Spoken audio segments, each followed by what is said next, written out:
pertama, cara kita untuk mendapatkan cinta, cara kita menghadirkan cinta kepada Allah itu baca Al-Quran dengan tadabbur. Tidak bisa cuman baca saja. Ya. Karena apa? Al-Quran kalamullah. Al-Quran itu firmannya Allah. Orang yang mencintai seseorang, dia akan senang dengan bahasa-bahasanya, kalimat-kalimatnya. Pernah dapat surat kan? Zaman kapan surat itu? Tidak dapat, Iban. Pernah mungkin kita dapat surat dari orang yang mungkin kita harapkan, atau dapat WA kalau hari ini ya gitu ya, WA gitu apa gitu. Apakah kita akan baca sekali? Hah? Itu mustahil. Suatu yang tidak mungkin. Kita akan baca berkali-kali dan nikmat luar biasa. Masuk kamar mandi juga kadang dibawa kan gitu. Ya, baca lagi. Tiba-tiba ada satu kalimat yang kita tidak fahami. Kira-kira apa yang kita akan lakukan? Insya Allah, apa maksudnya ini ya gitu ya? Ya. Mungkin tulisannya agak ramban sedikit sehingga kemudian kita sulit membacanya. Kita tidak akan malu bilang, apa ini maksudnya apa ini? Bisa tidak baca ini gitu, pada orang. Bayangkan. Karena apa? Kita mencintai masalahnya. Maka ketika kita mencintai seseorang, maka kita akan mencintai kalimat-kalimatnya, untaian-untaian katanya.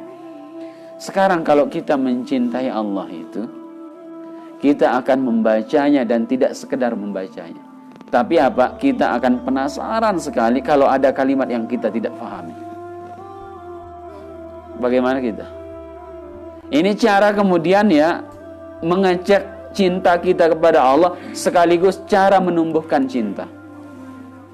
Dari surah Al-Fatihah sampai An-Nas. Sudah selesai baca terjemahnya? Saya tidak bilang tafsirnya ya. Terjemahnya. Ya. Maka sekali kalau ada orang baca dari Al-Fatihah sampai An-Nas gitu ya, dia kemudian pahami, ya, kemudian dia dalami makna-maknanya. Makanya Ibnu Abbas itu dia mengatakan, saya lebih senang baca 1-2 ayat satu malam itu daripada baca satu surah Al-Baqarah tapi tanpa pemahaman. Nah, para ulama itu dalam kitab Tibyan itu sering kemudian Imam An-Nawawi menyebutkan salah satu itu bagaimana para ulama kalau baca Al-Quran. Kadang mereka menghabiskan malamnya cuma dengan 1 ayat saja. Bayangkan. Terenungkan maknanya, digali maknanya. Karena apa? Di situ ada cinta Allah. Makanya dari surah Al-Fatihah sampai An-Nas itu surat cinta dari Allah. Datang dari jauh itu. Ya. Coba ukur. Ya, datangnya Al-Quran ini ke bumi ini berapa jaraknya? Jauh sekali.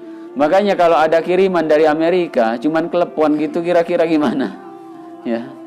Tidak mungkin kalau dari jauh itu sesuatu yang kemudian remeh dikirim, tidak mungkin.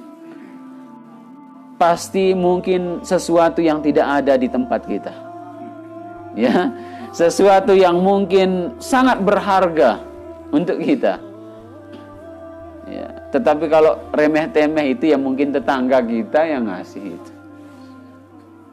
Ini Al-Quran dari jauh. Makanya kemudian dia adalah emas intan berlian yang sangat berharga. Yang kita itu tidak tahu. Kita sering bilang Al-Quran mukjizat. Mukjizat kita bilang. Kata-katanya mukjizat. Bisa menggugah. Makanya sekali pekaan jin daripada kita itu. Kau dengar Al-Quran. Kau jin dengar Al-Quran apa? Ketika Nabi Muhammad SAW baca Al-Quran. Inna sami'na Qur'anan ajaba. Kami mendengarkan Al-Quran yang luar biasa. Ya, itu luar biasa kerennya kata jin itu. Kita dengar Al-Quran gimana? Ganti-ganti dangdut, ganti-ganti rock, pakai rock. Ya, ganti ini kok, ini bukan pengajian, ganti yang lain. Kita bilangnya begitu. Ya.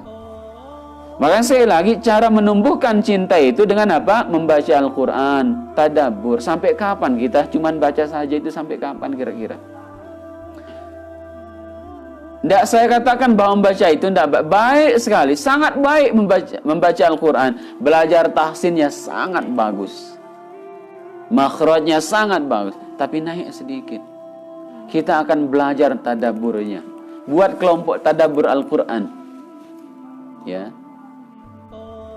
Oh, Ivan nyari di Ibnu Katsir ya maknanya ini ya. Terus Mak Gipi cari di tafsir As-Sa'di maknanya ini. Ya, yang lain di Al-Maraghi tafsirnya.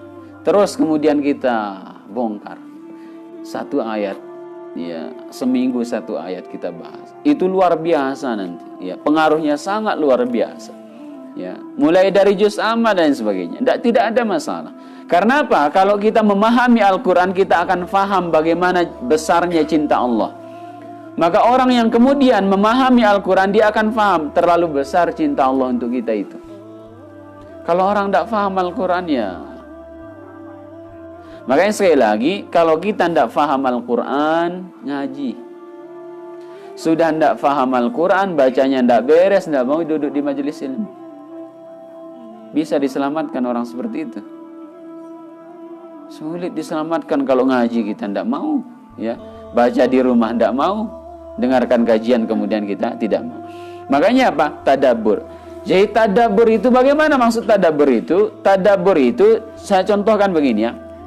Ketika kita baca ayat tentang neraka, mesti Allah bilang ada sifat-sifatnya. Misal fawailun lil musallin, berhenti sudah di situ. Ya, jangan lanjut dulu.